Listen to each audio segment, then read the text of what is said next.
Let me switch this around and left hand. That was good. How are you, Jackie? It's nice to meet you. It's nice to meet you too. How are you doing? I'm great. I have a message for you from Jess Ann. Oh, okay. I'm scared. What is it? She said, and I quote, "Tell that bitch I love her," those exact words. I'll be sure to send her a text after this and let her know that you delivered the message. Word for word. I was like, wow, are you really going to make me come out of the box with that? She'll do that. She will do that. She's a little pistol, that one. Yeah. All right. Well, is everybody's audio working okay and everything working okay for everyone? So we can go ahead and just move forward. Okay, awesome. So congratulations on making it through the allocations and getting an Old Forester single barrel, step one, because they're really hard to come by anymore. We've got wait lists left, right, and all over the place all over this country and in other countries. So ta-da, you did it. You're here. You guys should have 3 samples. I know the ladies have color-coded, and I have the codes on those associated with those 4-digit numbers on those samples. So we're all aligned and good to go. But there is a little bit that I want to get out on the front end about this. So the turnaround time for this, we're running pretty consistent on a couple of months. So it shouldn't take too long for you to get this actual in bottle, which is a great thing. And you guys are doing a 100 proof pick, yes? Yep. Awesome. So the 100 proof barrels are a little bit different from the barrels we offer up for the barrel strength. And the reason for that being is that they're basically selected based on the volume the barrel has left in it. So this is really important. I bring this up because low yield barrels have always been my favorite barrels, time and time and time again. They get those super oxidized, developed, juicy notes to them. And so all the low yield barrels that don't meet minimum volume requirements for barrel strength are the barrels that end up in the 100 proof. So you actually get kind of this like secret inside access to these really nice juicy barrels. So kudos on that one. But we do a little bit of a different situation.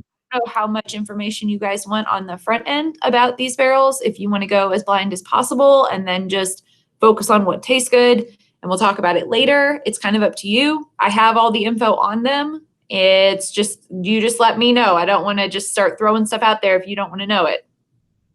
Yeah, we usually like to just get the info on the barrel after we've eliminated it.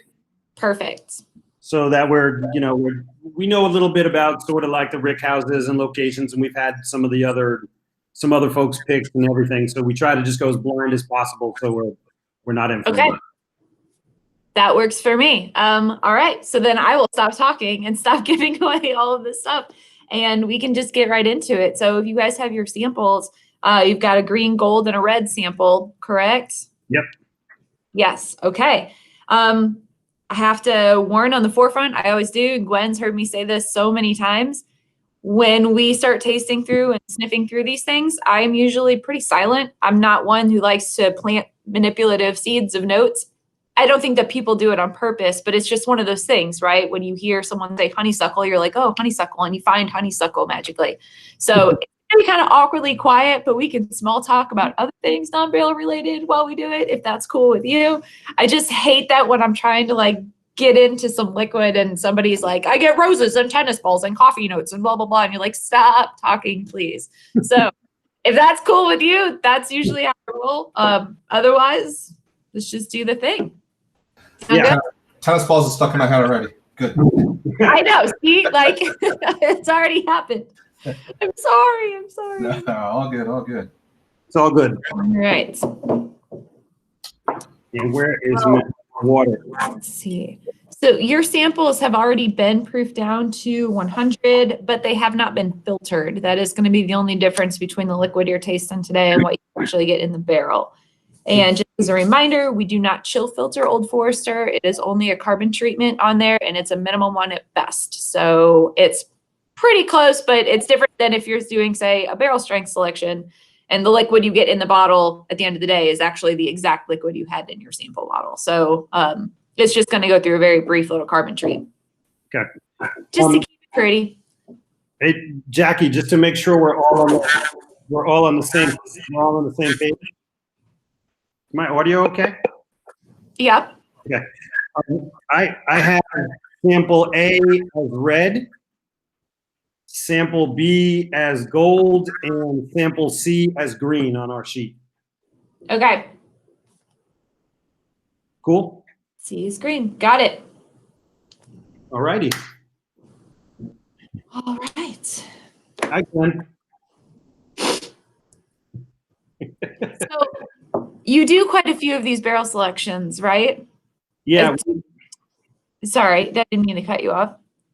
Oh no, it's okay. We used to do them. We've done some with Sealbox. We've done some with Justin's House of Bourbon and Wilderness Trail.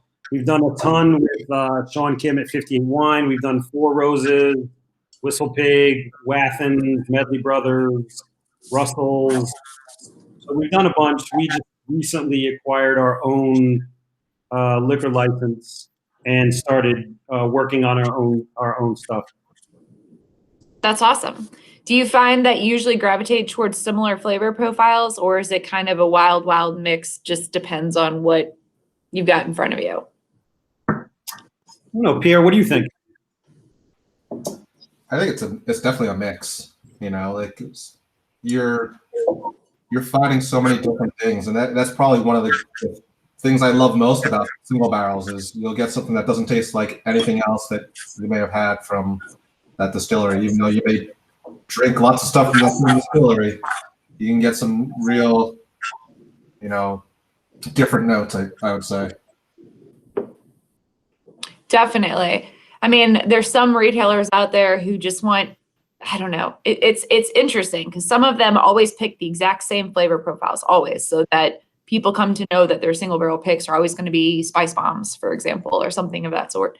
And there's some people who purposely want something that tastes like you could never get it again, which to me, I think is kind of that beauty of the single barrel. That's the snowflake, you know what I mean? Like it's there and then it's gone. And just curious, are you guys more sweet or are you more spicy leaning? I think we're generally more sweet. I think when we have like when we've done our like high rye bourbons, for instance, they usually come out tasting like more savory than spicy. You know what I'm saying? Yeah. So not as much pepper as people associate with rye. Gotcha.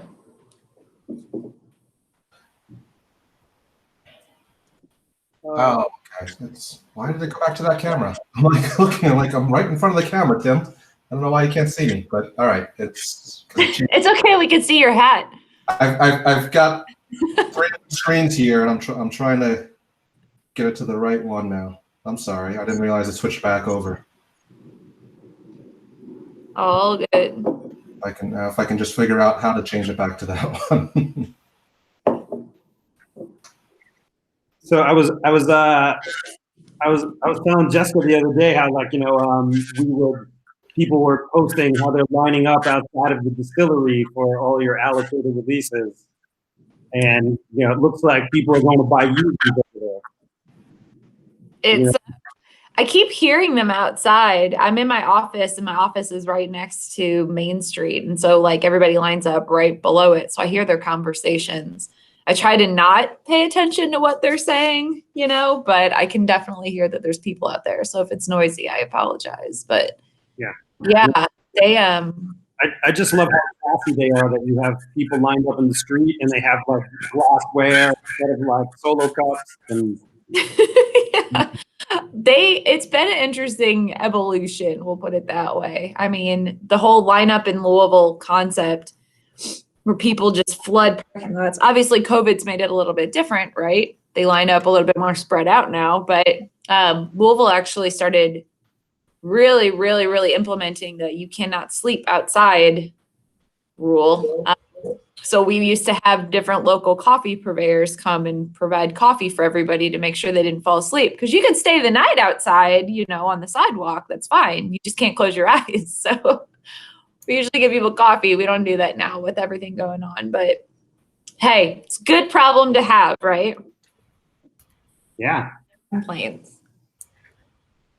And Although I still say, you know, the 1920 is still my go-to of your lineup. That is the marvelous darling of the whiskey road, for sure. That's my favorite too. So It's just such a solid whiskey, and it's structurally so sound. No matter what you do to it, you can make a bottle last forever. You water it back, and it still stays really stable. So it's a fantastic offering for sure. All right, have you had a chance to sniff? Have you had a chance to sip? Have we not gotten past the sniff? We're still Sniffing. That's okay. Sniff as long as you need to. Yeah. So you know, I only know of you. I can't speak for the other guys, but I only know of you. Could you give us some more? Give us like the brief history of how you ended up, or how you started to where you are now. Sure. So I am currently the master taster for Old Forester, and I have been with the brand for 5.5 years going on now. So I'm not from Louisville, but I do live here now. I'm originally from St. Louis, Missouri. And prior to this, I was a beverage director for a multi-concept group based in Louisville. And prior to that, I was bartending my way through a biology and chemistry degree back in St. Louis, and just sort of said yes to every opportunity that came along when I was working here in Louisville, and really made a lot of great connections with the brands that are based here. Everybody's based here in the bourbon world anyways. So yeah, just did everything I could. I was working like 100 hours a week, and then still picking up Shaker for Hire stuff on the side, and did work for Heaven Hill, for Four Roses, for Woodford, for Jack, for St. Germain, for Copper and Kings Brandy. And then this opportunity came up. I got a phone call that my name came up in a meeting. They needed somebody that could understand the production side and the science side, but someone that also knew the cocktail side and the bar side of the industry. And I guess everyone I had worked with prior to that was in that meeting, and my name was recommended. So Campbell Brown and I met for an old fashioned at a Muscle Burger Bar up the street, actually. And he got up after like 2 minutes, was like, I have to take a phone call. And he like scurried away. If you've ever met Campbell Brown, he's very like, oh, a butterfly. Like he's kind of all over the place all the time. So I was like, what is this guy doing? Like, here I am, like, I'm busy. I got stuff to do. He's running out and being on the phone. I'm just going to sit here and I hope he's covering the tab. And he came back in and was like, so would you be interested in working with Old Forester? And I was like, okay, yeah. So I guess that was a necessary phone call, but okay, good. Never mind. Yes, boss, let's do the thing. So yeah, no turning back. There's nothing but upper places to get to with this brand. I will not be master taster forever, but that's all I'm going to say about that. So, but so far, so good. So far, so great. Upward mobility is always helpful. Indeed it is. And having good whiskey, you know, there's a lot of whiskey brands out there that need people to work for them. It would be a damn shame to work for a whiskey brand that you didn't actually enjoy drinking, right? So big plus on that one. Yeah. We have a pretty significant amount of women in our group. So it's always excellent for us when we go places and we come back and we get to tell people we worked with women on our picks. So, you know, it's Mandy Vance at Four Roses and Alina at New Rick have all been great. But, you know, is there anything in particular you could impart to some of the women in our group just about, you know, working at Old Forester, just about working in whiskey?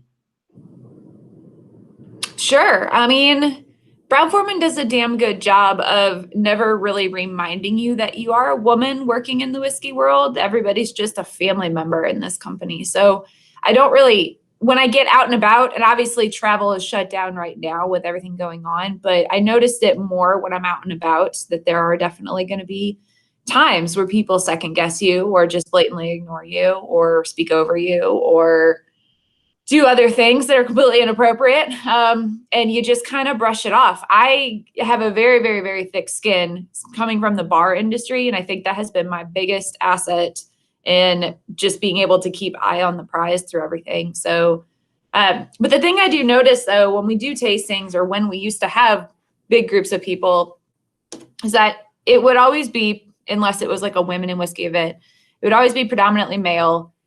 And the women that were there either seemed almost like mousy, like they just didn't have the confidence in being able to say the things that they were finding, or they thought that they weren't doing it right because they weren't getting the notes that other people were getting. And I have to just say, if you ever find yourself in that situation, there is no wrong tasting note. There's not going to be a wrong tasting note when we start getting into these barrels. You guys are going to get cotton candy and I'm going to get tennis balls. I always make that tennis ball joke because I know absolutely you're not going to find tennis ball in here. So I'm not going to plant seeds in your head with that one. You might find cotton candy though. But what you find is what you find. What you call it is what you call it. And it's all correct. So what I see as being cinnamon Red Hots candy is not necessarily what you see as being cinnamon Red Hots candy. If you've never had cinnamon Red Hots candy, you have to trust that your history and everything you've ever tasted or smelled in your entire life is all up here. You're going to just distract yourself way, way, way too much if you sit there and try to come up with things you think you're supposed to be finding. You find what you find. And sometimes you just go, it smells like whiskey. And guess what? You're right, because it is. So just be confident about the tasting notes that you're finding. And yeah, I guess that's the main thing. Don't worry about anything else. There's no should, there's no shouldn't, there's no right or wrong. At the end of the day, it's a wonderful thing to just be able to drink something so high quality and so flavorful with people you love and care about. So there's no lose here, ever. Unless you drink too much, then that's a problem. But, you know, I have to say that responsibility, you got to get that check mark in there. But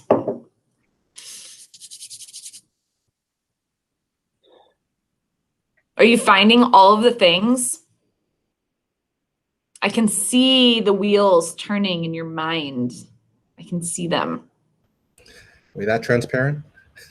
Yes, very much so. I can see right through it.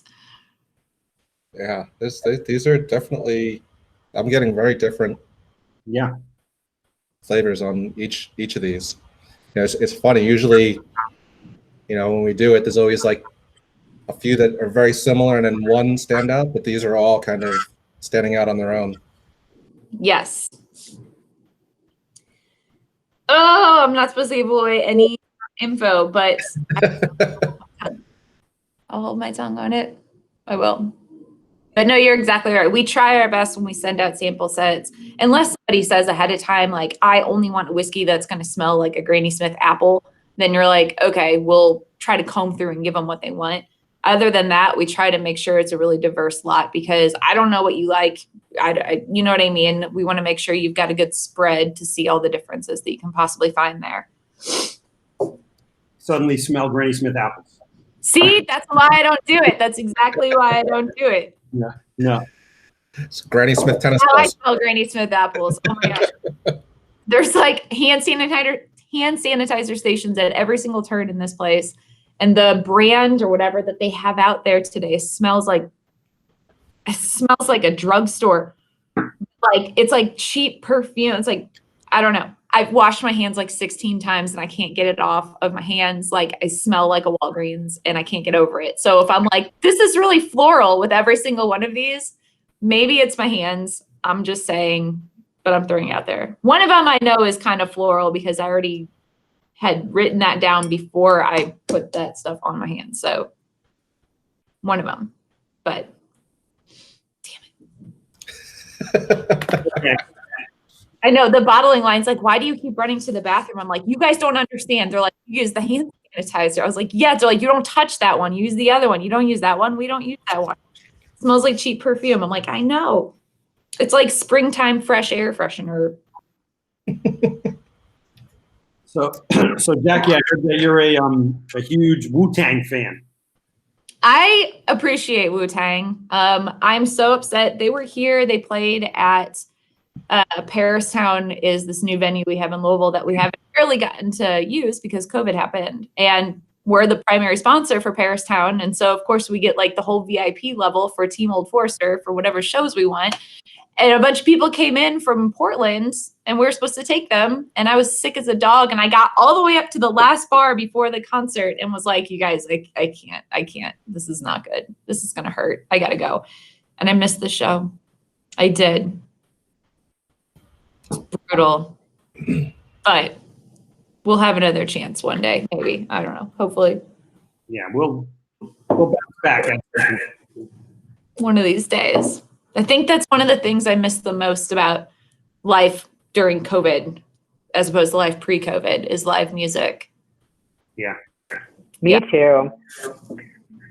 Isn't it so strange? I miss going able to like go to my favorite bars and see my favorite bartenders and like hanging, being able to hang at the bar. I know. I miss irresponsible.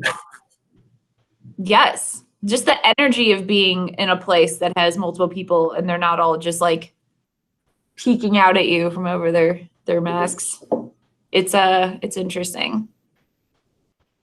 Home stretch though, right, y'all? Home stretch. It's crazy up here right now in New York where we're at. Like, you know, you go outside and people are these restaurants. They're building these outdoor spaces for people to you know, to eat or drink, and they're like they're building little houses like with heating things, and it's really extensive what the local government is making them do, and kind of a bummer because I'm looking at this like there's no way this is affordable for the vast majority of places. So, I know. Are they using those igloos, OJ? Those like bubble things? I've seen those for like some of the more fancy, you know, restaurants and places who have like event stuff going on. But most of your mom and pop restaurants like have people out there doing like the construction of wood, and then they're using like not plexi, but like you know, I don't even know what you call that like plastic wrap stuff. And then they're also having to put like heat lamps out there. You know, which I don't know, it seems crazy to have a giant heat lamp on the street, but seems like a hazard. Yeah. And you're right. It's like a one-time investment. It's so expensive. It's not like they're going to put it in the basement for next year.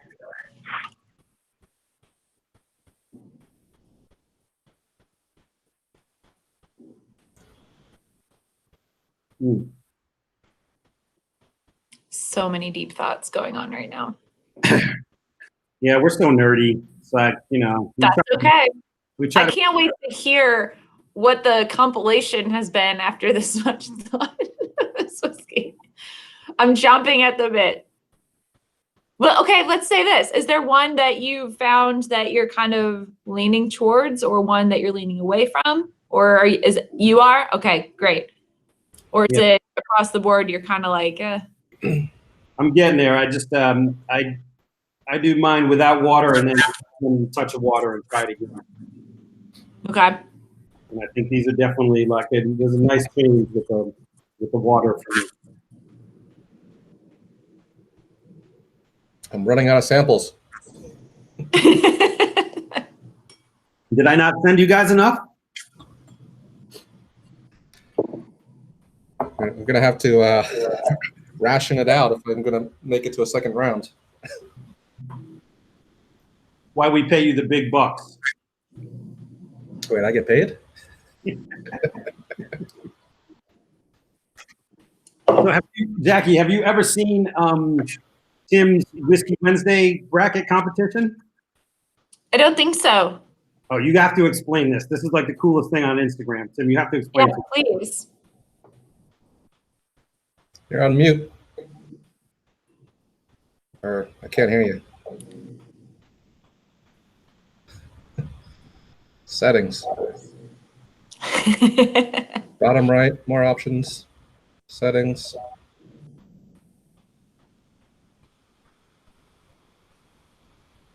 I did notice that his background is very similar to mine. We both have like black wood cabinetry full of things and like a gallery wall. I've got like, I'm in my office. I have all kinds of weird, stupid art. It looks like it was off mute, but we just can't hear you, Tim. Yeah. He'll get back. Yeah, me too. This is one of my wife's paintings behind me. I love it. It's great. It's awesome. It's called Eternal Spring, and my wife is Mexican, and so she does a lot of paintings that have to do with like things that happen in Mexico. So this one is like the monarch butterflies that migrate back to Mexico in the end of the summer. Awesome. How about now? Can you hear me now? Gorgeous. There you go. Oh, there you are.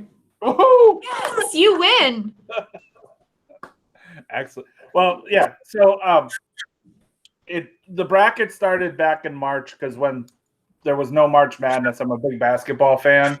So I just went and I created a 64 team bracket, just like the March Madness, if you will, and asked my followers for bottle versus bottle. Like I just asked them for like what is their favorite bottle, and then that turned out really well. And then it seemed to continue on for every other month of just continue doing brackets. So we've done.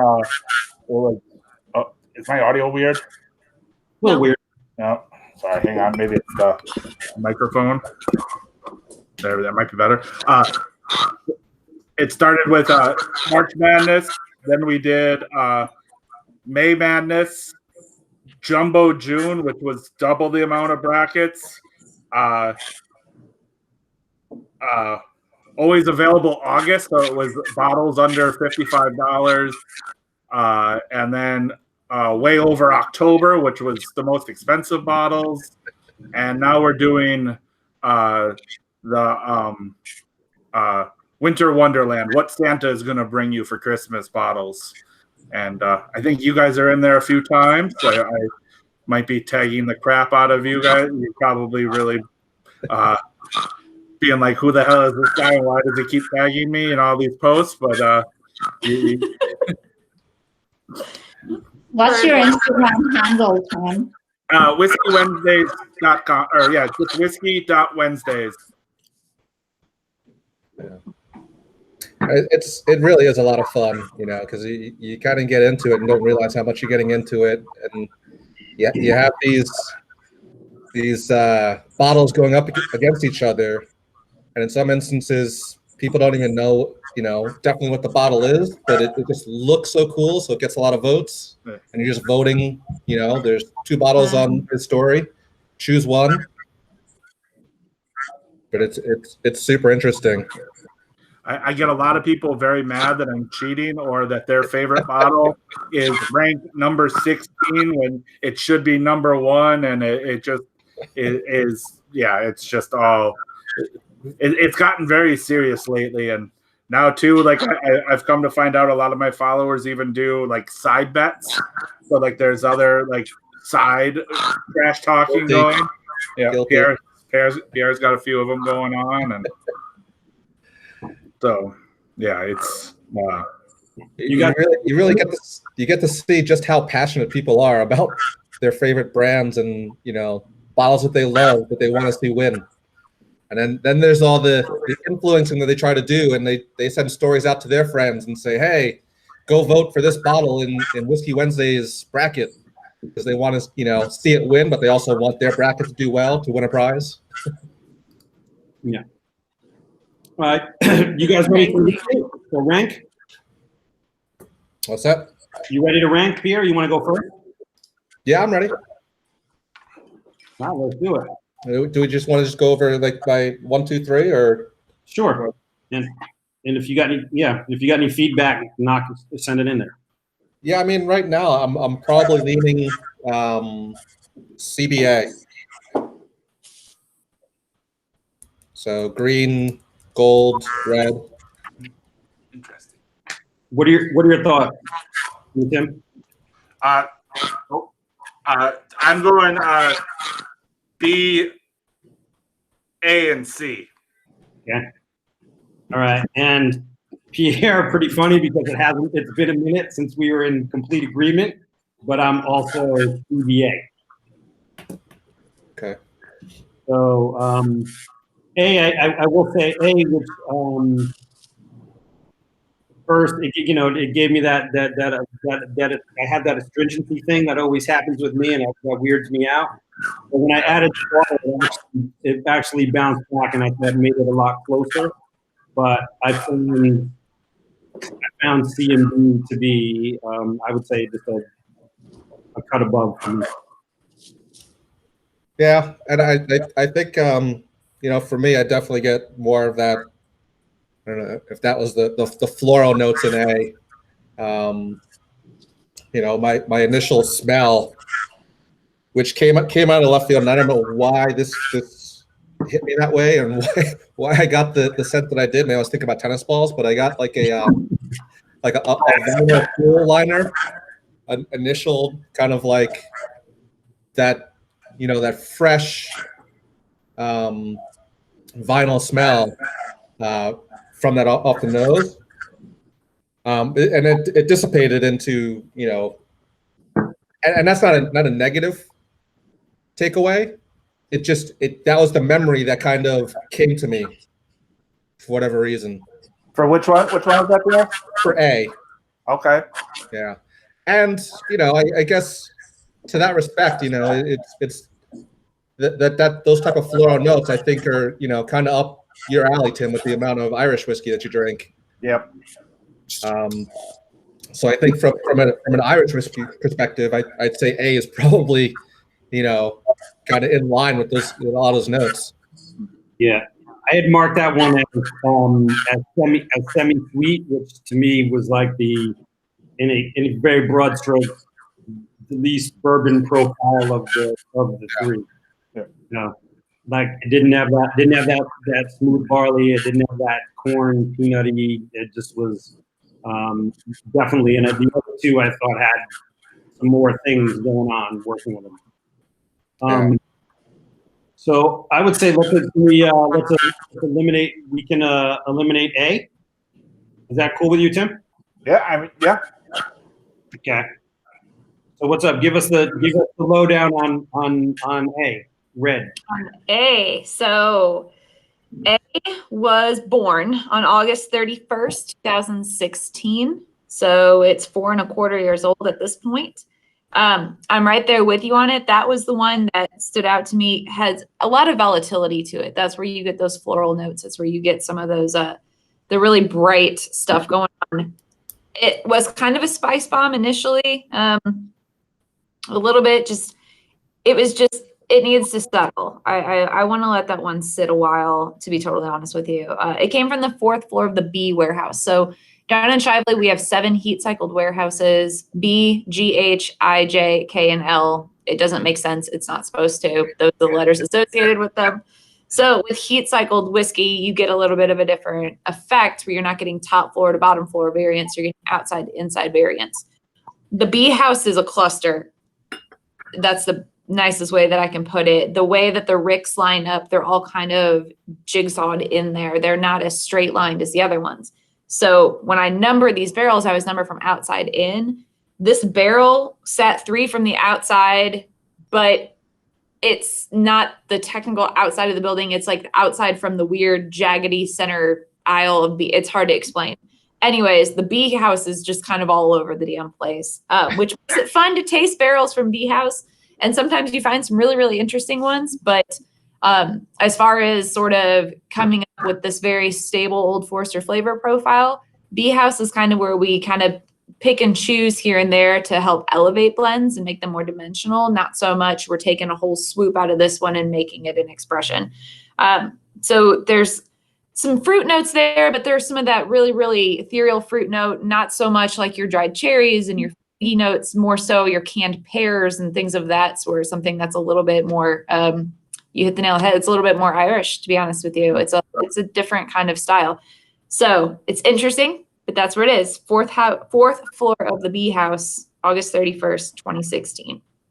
See, that's, yeah, I got cherry orchard from that. So that's where, like, I'm not supposed to get that. So, but no, you're supposed to get all the things. All right. I mean, Pierre got pool liner, so like at least I'm not that weird. Yeah, no, it's great. like I said earlier, there's never a wrong answer. There's like 400 different aromatics going on in that glass. Whichever one stands out to you the most is the one that stands out to you. It doesn't mean it's the one that's the most prevalent necessarily. You can also be blind to different notes. So what if we're all blind to the note of orange zest, which I know probably isn't the case. We are, but that's the highest concentration molecule in there. But we're like, oh, well, I didn't get that at all. Sometimes that happens. There's no wrong answer. There's never a wrong answer. So, but I, after what you told me about how you tend to lean sweeter, and especially in the bourbon category, et cetera, I do the exact same. I'm not one who wants a big, ferocious dragon barrel, you know. I appreciate the sweetness from that oak and from that corn in conjunction. So I'm not surprised that you guys kind of C and B were resonating a little bit. So I'm interested to hear you duke it out over those two. What was that term? Dragon barrel? Yeah, dragon barrel is like you take a sip and you breathe fire. It's a dragon barrel. Yeah. Okay. It makes sense in my mind, I guess. That's totally genius. But Do you guys rotate your barrels, or once they're in the house, do they sit and that's where they stay, or? Yep, where they park, they stay for the Okay, entirety cool. of their maturation. Awesome. All right, so let's get into these last two. At this point, we know what they are. There's no kind of reblinding them. So let's just give them another swirl and see what we think. The first one, now that it's illuminated, I just want to say I got like clay, like Roland Garros, like tennis, like almost. Yeah. I will say, interestingly enough, when I did add water to that one, actually, I thought that with water, it actually improved. It tasted better with a couple drops of water than it did when I had it straight, which is kind of interesting. It doesn't happen all the time. So who knows? Maybe it's going to be better at a lower proof. Yeah, that's the thing about it. That's kind of why we decided to start offering the full range for the barrel program, is that not every barrel is going to taste good at 90, like we were offering before. Not every barrel is going to taste good at 100, and not every barrel is going to taste good at barrel strength. But at least if we give you a higher range to start from, to water it back to where it resonates with you the most, that was kind of the thought process behind that. You, while we're just hitting these last two, I was just curious about the switch that y'all made from the lower proof offering barrel strength and under proof. Could you just give us a scoop on how that happened? Yeah, it's actually been in the works for about 4 years now. It just takes us a while to get a new expression legally signed off on and all of that fun stuff. And logistically, it was kind of a nightmare to pull off, but we're doing it. But yeah, like I said, we just wanted to open up the proof range a little bit more so that people can have the opportunity to be able to experience it where it sings its best song. Obviously, I want every bottle of Old Forester to taste the best that it possibly can. And when people go out and they see an Old Forester single barrel, if they're at a retailer and they're like, oh, what's this? I've never had Old Forester. Let me try this. God, I hope that they picked a good one that tastes good at 90 proof, because some of them, sometimes you would bottle them and be like, oh, it's missing that one little oomph. It just needed a couple more proof points. It's an amazing barrel. It's just at the wrong alcohol concentration. So we widened that up to be able to give people that option. And not gonna lie, we got asked on a daily basis, why can't you have barrel strength, barrel strength, barrel strength, barrel strength? So I was like, fine, we're gonna do barrel strength. And we're also gonna make it unfiltered. I'm just gonna give it to you straight out of the damn barrel so that you do what you want with it. And then I'll just be over here. Let me know when you need me. Is there you guys, you were saying earlier, talking about the filtration, but. Mm-hmm. Yep, when we proof down, I just walked in the office. So when we do the 100 proofs, we do a carbon treatment on those, but the barrel strengths go through sort of like this fine mesh filter to get the char chunks out, and then they go straight to a bottle. So we're not really touching those. You're getting everything in there with that. It is raw whiskey. Love that. I mean, was this something that you pushed for the company? I mean, credit where credit is due, because everybody wants a Russell barrel strength, but they still haven't figured out a way to do it. You know, Yeah, I mean, it's a lot of, I hate to say that it was a lot of arguments, but it was, because the way that you do things when you're producing a product that you're promising is always going to be consistent, filtration helps you get there. It helps balance your color, it balances your flavor, it balances all of that stuff. And so to then go, hey, I've got an idea, why don't we just do this and just like let the barrel be the barrel? And everyone's like, I don't get it. People are going to be so mad. They're going to write in angry hate letters because there's going to be flocculation. There's going to be shit floating around in the bottle. And they're all going to be mad. Something's going to be wrong with the whiskey. No, just let them do it. Because anymore, the consumer that wants that barrel strength, that would be like gravitating towards something that was a raw, unfiltered barrel strength, understands a little bit more about whiskey and knows that when you see some stuff swirling around in it, doesn't mean there's anything wrong with it. It means that's barrel, and that's why it's brown anyway. So, so far so good. Knock on wood about that, but so far so good. I mean, credit where credit is due, because it takes mountains to move a large company, and to have an individual who can move those mountains. You know, it's a big deal. It's a big deal. Other people at other places who have wanted to do the same thing and make different offerings for the barrel program have not been able to do it. So, bow down.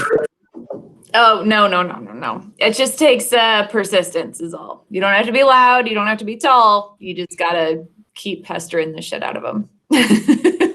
How tall are you? No, just kidding. 5'2". I'm short. So, yeah. All good.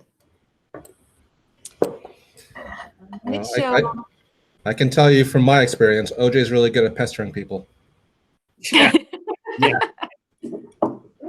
Hey, if you do it once and it works, you just immediately learn to just keep it up. It's a strategy, so. Pierre just doesn't return my text messages now. I got to look at the email. I have to email him to put an appointment on the calendar to call him to have the discussion. So. I just can't be at his every beck and call. So I every fourth one I'll answer. He just keeps you wanting more. It's fine. So like every third one, I just throw a text message like, hey, I have this bottle. You want it? Is that birthday bourbon? Send it to me. Hey, I got the third 150. You want it? Then I get a response. I asked Jessica to get me the batch one. She hasn't come through yet. Yeah, she was like, I've been out there 5 times and they're finally on to me. They keep realizing I have the same ID. So. Oh my gosh. Uh, I don't know if we've sold through all of it or not. They might hold some back to do like surprise. Every now and then they used to do that when people, like when we were open for normal business, they would just like hide a bottle of birthday in the corner of the store, just hoping that somebody would find it randomly. But we'll see. I think they're releasing some really good stuff today. Yeah. That's all I can say about that. I will say, what time's the next flight? I'm embarrassed about it now, but at the time I was like very adamant. But I was our last trip we went to Heaven Hill to stop into the gift shop. We always will stop in there if we're in that area, and I was hoping to get the William Heaven Hill. And we got there, and they were like, and so I say to the lady, I'm there, I'm talking to the lady, and now I'm going to have a philosophical discussion with her. And I'm like, I know you guys check the IDs. I know you only let people buy one per ID. Like, I've been here every year. I've bought it every year. How come you don't have me on file and have a bottle waiting for me? You really should change this program so that people who come from out of state who have ID can make sure that they can get them. And she's sitting there looking at me like being as nice as possible, like, this guy, this dude, you're just slapping in his face. It's not you. Like, I'm taking your criticism, I'm going to send it to management, and then afterwards we walked out, and I was like, wow, I was a real kid. No, it's not you specifically. It's that there's 5,000 of you that have the exact same idea that she's heard prior to you saying it. Oh, it's funny. The whole thing. Yeah. No complaints. We're happy that people want to buy our stuff. Wouldn't that be terrible if it was the opposite? So yeah. Love coming down we try to be there as much as possible. And it's just unfortunate for us. We were there in the beginning of the year. I think we were there 3 times before the middle of February, and then we didn't get to come back until we did a pick with New Riff, which was in September, and we had to put that back multiple times because of COVID. And Yeah. it's definitely been a small hollow place in my heart this year to not be able to come down, see our friends, and also just do business and work. So it's been a real bummer. Yeah. Soon. Yes. Right, and we can't wait to get back. All right, guys, you want to talk about these last 2? What are our thoughts? I didn't want to interrupt your game. You're spitting flavor. I was like, go. All right. Wu-Tang. Huh. Yeah, no, I mean, Where are you at, Pierre, in round 2? it's interesting. So I finally added a little bit of water to the little bit that I have left, and you know, B has really opened up and it's given me much brighter flavors to it.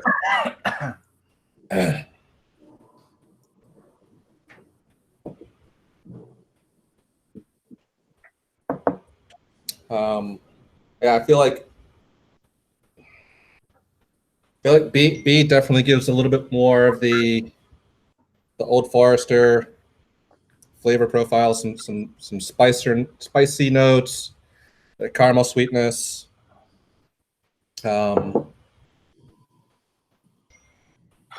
C is definitely a little more subtle, sweeter. But I tend to lean towards C just for the finish. The finish on C tends to linger much longer. Tim, where are you at, man? I'm still at B. I think B is probably my favorite, and even after it like decanting for a while, I think it really opens up. I get a lot of that.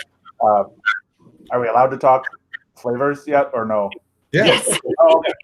I get a lot of orchard, and I get a lot of like apple out of this, and I think this is B is really nice.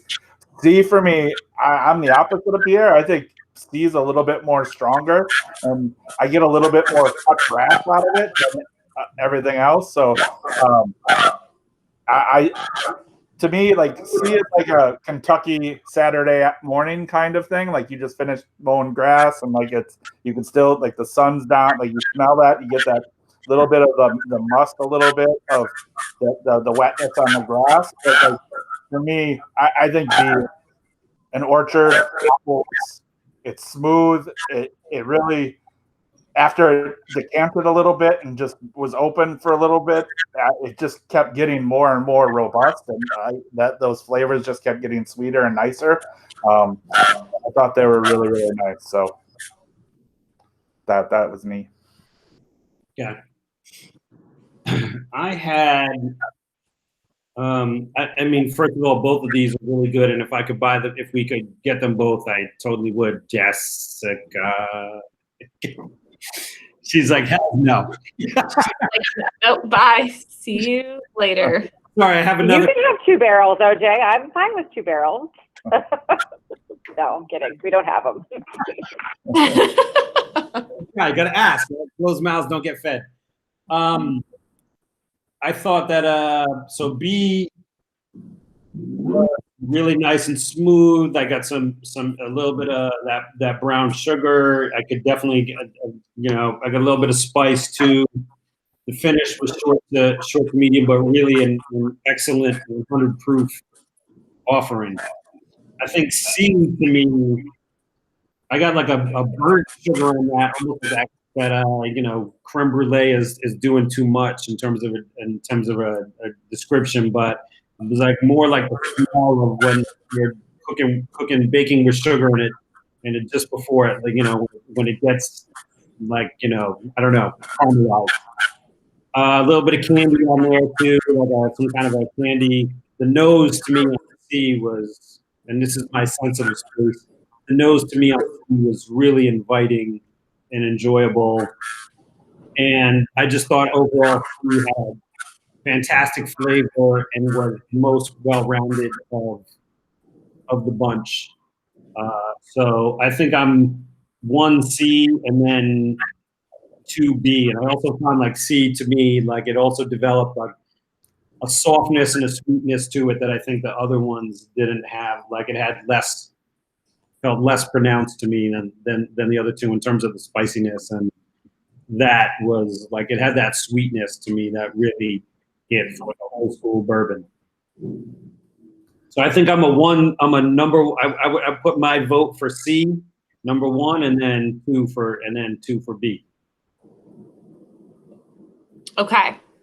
Well, I'm going to disrupt the entire system because I double checked on the allocations, and apparently if you guys want 2 barrels, you can have 2 barrels. It's up to you. Sometimes people cancel last minute, and sometimes people back out, and sometimes people don't turn in their order. So it changes every single day. But Caitlin That's amazing. have 2 if you want to. Okay. Do we have to take them at the same time? It would have to come out of the same month's allocation, yeah. Okay. We'd have to receive them at the same time. Interesting. All right, we got to think about that. Okay. Possibility. That's definitely a strong possibility, though. Why don't we nail down? How about this? Can we nail down a number 1, and then we can discuss on the side and figure out if we can make a number 2 happen? Yeah. Cool? You have 6 days to give an answer on the second one. Wow, this is like a Bond movie. 6 days. Just saying. All right. Pierre, why don't we vote 1 to the top right now and see where we're at. So I would say I'm number 1.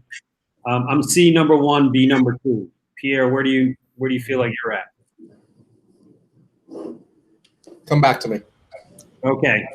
Oh. I'm the opposite. I think D is number 1 and C is number 2. But my opinion doesn't really matter. It's you and Pierre. So like I was just here for the tiebreaker. It matters. Oh Lordy. All Glencairns matter. That's good because I don't use those.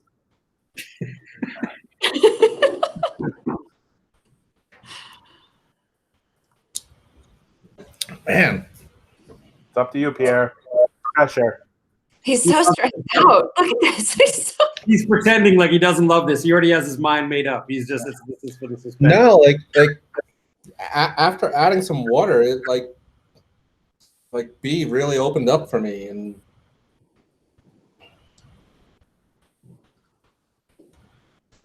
Pierre, do you have any left that's not tainted with water?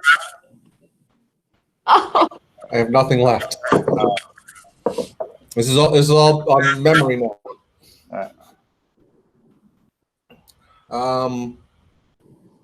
Because I was going to say, decant it in the Tua and then see how it tastes. Because yeah, I probably should have, but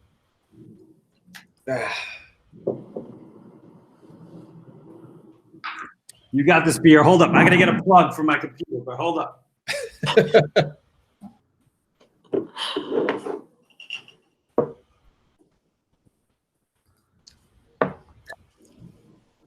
I'm going off of dregs now. Come on.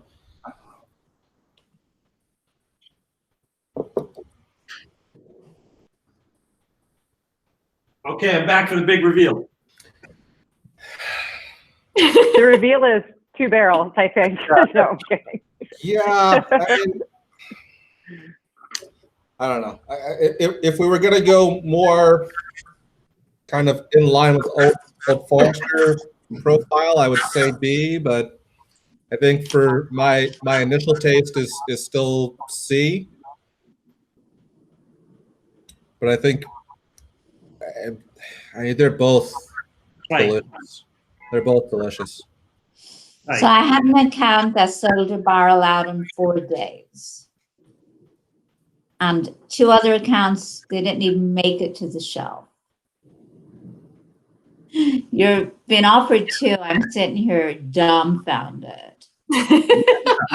I'm like, All right, so we have right now, Pierre and I are on C and Tim is on B, right? So why don't we do this? Guys? We got, all right, so this is what I got left. Look how much he has left. Oh, see. Man. So, you know, I was trying to be smart. I thought I was doing it right, but of course, like You couldn't give us 2 ounces each. You had to give us an ounce. yeah, you know. someone's hoarding. You know, I'm going to the club tonight. Why don't we? Okay, so here it sounds like we're both on C and Tim is on B, but I actually thought they were both really good.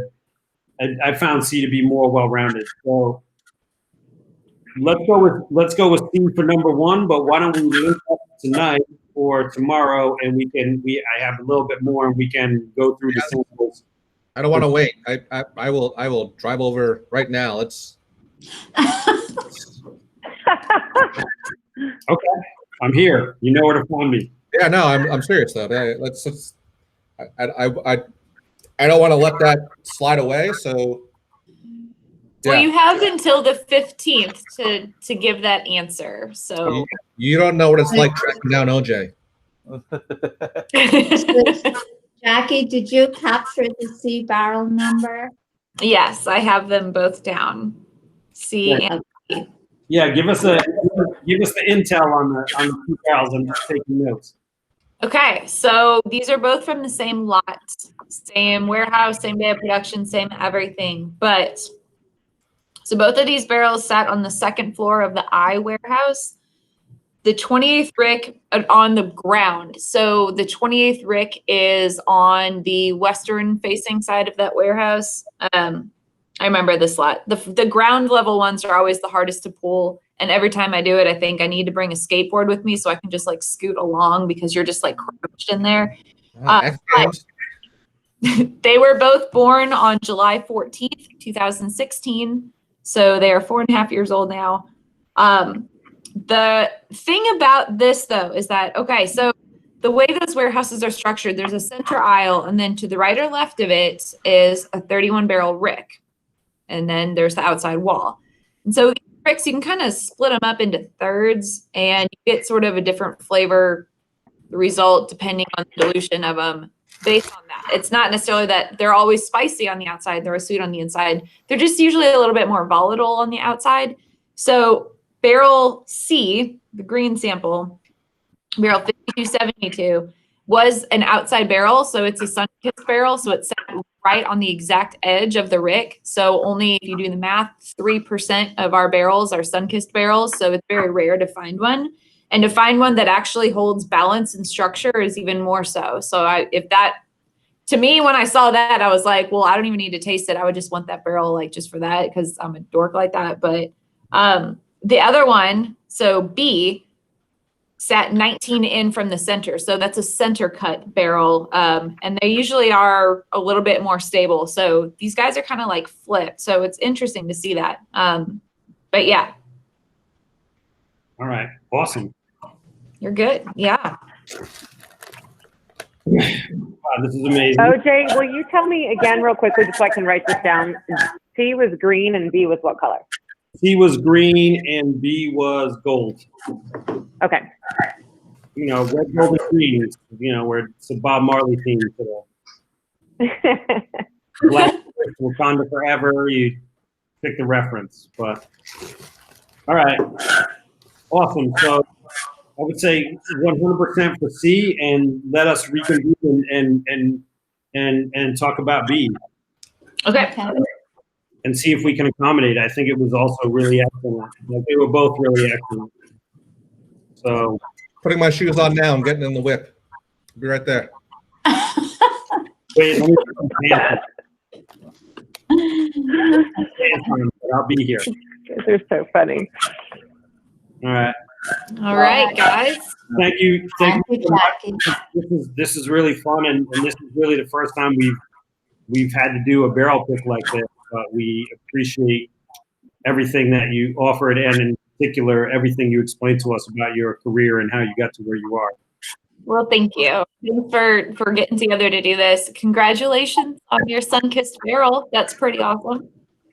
Just say. Absolutely. And thank you, Jessica and Gwen, for being so patient with us as we went through everything. And No problem. we do feel extremely fortunate to have been able to do this, given the youth of our shop. No, it's been our pleasure. Yeah, for sure. I'll give you a shout to follow up later this afternoon or tomorrow, James. Okay. Sounds good. All right. Thank you, everybody. Thanks, everybody. Nice meeting you here. Thank you. Bye.